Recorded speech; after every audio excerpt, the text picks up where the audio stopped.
Bonjour, donc nous sommes toujours au Week-end de Liberté, 8e du nom, et nous sommes donc à Dax. Cette manifestation libérale est organisée par le cercle Frédéric Bastiat. Donc je reçois là Monsieur Alain Mathieu, qui donc est un ancien industriel à la retraite aujourd'hui. Oui. Hein, avec une grosse entreprise, avec 300... vous fabriquiez quoi alors à cette époque-là? Des meubles de bureau. Des meubles de bureau, d'accord, Oui. d'accord. J'étais pendant 17 ans industriel, enfin, c'était une entreprise qui m'appartenait. Mais avant, j'ai été cadre dans les entreprises. J'ai dirigé Le Bon Marché et Conforama. Ah bon? Ah, vous avez voilà, c'est formidable ça. Donc vous êtes polytechnicien et vous avez donc dirigé Conforama au niveau national, j'imagine. Oui, oui. D'accord, d'accord, d'accord. Bien, et donc vous êtes un libéral. Vous êtes libéral depuis toujours ou vous êtes devenu libéral? Oh, à 20 ans peut-être. Ah d'accord. 21 ans, je sais pas. Étudiant déjà, vous pensiez que la liberté individuelle, la propriété privée, c'était des choses fondamentales. J'étais une famille d'industriels aussi, alors d'accord. Ça explique peut-être cela. Mais enfin, d'accord. Bien, alors Monsieur Alain Mathieu est venu présenter, à participer à un colloque, et donc il nous a exposé cet après-midi, que vous pouvez donc trouver sur le site et qui est tout à fait passionnant. Il nous a exposé un travail colossal qui est une comparaison entre les progrès et les dispositions qu'ont pris certains pays par rapport à la nécessité de se réorganiser, de maîtriser des dépenses, afin de penser la politique et la société. Donc certains pays ont fait des réformes, donc votre vision est mondiale. Oui. Vous avez fait un exposé mondial. Les réformes réussies que j'ai citées, elles sont principalement en Europe. Il y en a au Canada aussi, mais enfin elles sont principalement en Europe. Voilà. Ce sont des pays européens qui ont réussi à se réformer. Voilà. En ça, vous étiez un petit peu finalement en contrepoint de M. Charles Gave qui nous a expliqué qu'on n'avait aucune chance de s'en sortir. Et vous pensez que... si on fait comme ceux qui ont réussi... il n'y a pas de raison. On peut réussir, bien sûr. Voilà, Je ne dis pas que c'est facile pour les Français. Hein, voilà. La réforme en France n'est pas facile. Mais il faut faire comme les autres, qui ont... Il y en a des quantités. Hein. Vous avez l'Allemagne, vous avez l'Espagne, vous avez le Royaume-Uni, vous avez la Suède, vous avez les Pays-Bas, etc. etc. Voilà. Des pays qui ont réussi à se réformer et à devenir compétitifs. Voilà, et se réformer donc sur des points, vous développez des points sur lesquels ils se réforment. Ils sont dans les plus compétitifs du monde. Vous avez, il y a un classement des pays par compétitivité. Le premier, c'est la Suisse. Bon, lui, il ne s'est pas réformé, il était déjà réformé. Il n'est pas réformé.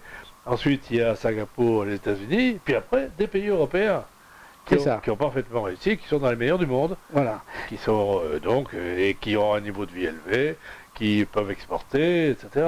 Oui, donc notre déterminisme n'est pas de rentrer dans le mur. Il suffit qu'on s'organise un petit peu avec une volonté politique, et il y aurait donc la possibilité de rejoindre la cohorte des premiers, en quelque sorte. Nous avons les moyens. Ah oui, absolument. Absolument. Donc c'est tout à fait intéressant, je vous conseille vraiment d'aller voir la totalité de l'exposé de M. Mathieu, parce que c'est vraiment développé, c'est très technique, hein. Vous êtes effectivement, vous êtes polytechnicien. Non, on peut pas dire ça, c'est plutôt politique que technique. Enfin, j'ai cité trois études importantes qui ont été faites par des gens sérieux. L'OCDE, c'est un organisme de comparaison économique de différents pays. Vous avez l'ancien commissariat au plan français, qui s'appelle maintenant France Stratégie, où il y a des fonctionnaires assez sérieux, et vous avez l'inspection des finances, c'est-à-dire les plus hauts fonctionnaires de l'État français, qui avaient été chargés par M. Barouin, quand il était ministre, de faire une étude sur les réformes qui avaient réussi à l'étranger, pourquoi elles avaient réussi, comment elles avaient réussi. Bon, ben voilà, j'ai étudié ces trois études majeures, ça fait 1300 pages en tout, mais qui étaient intéressantes, qui étaient bien faites. Et je les ai résumées. Voilà, et alors, le différentiel qu'il y a avec certains conférenciers, c'est qu'en fait, vous pensez qu'on peut partir du système actuel, le réformer et quand même aboutir et être parmi les premiers sans faire table rase du système et sans repartir vraiment avec un monde très peu d'État, monde libéral complet. Vous êtes une espèce de juste milieu entre le monde collectiviste vers lequel nous marchons à pas feutrés et ce monde de libéralisme total, presque libertarien, que certains appellent de leur vœu. Vous êtes un espèce de juste milieu raisonnable. Je crois, mais ça exige une réforme, au moins une réforme importante, qui est celle du droit de grève. Parce que tous les autres pays ont réformé, enfin ont simplement fait des lois sur le droit de grève, qui disent que il faut, pour qu'une grève soit licite, il faut qu'elle ait été votée à bulletin secret. Ça c'est important, c'est évident. Oui, mais aussi, pour qu'une grève soit licite, il faut qu'elle soit sur des motifs professionnels, pas politiques, et pas des motifs de solidarité avec d'autres qui n'ont rien à voir. Voilà, ça c'est des choses importantes. Oui, parce que c'est pas la même chose, une grève et une manifestation. Une manifestation politique, pourquoi pas, ça se fait dimanche, je sais pas. On a le droit. Bien sûr, mais une grève, c'est pas pareil. Donc je suis complètement d'accord avec vous. Ça paralyse l'entreprise. Voilà, évidemment. Et des tas de gens qui n'ont rien à voir avec. Absolument. Alors donc, là c'est un point important.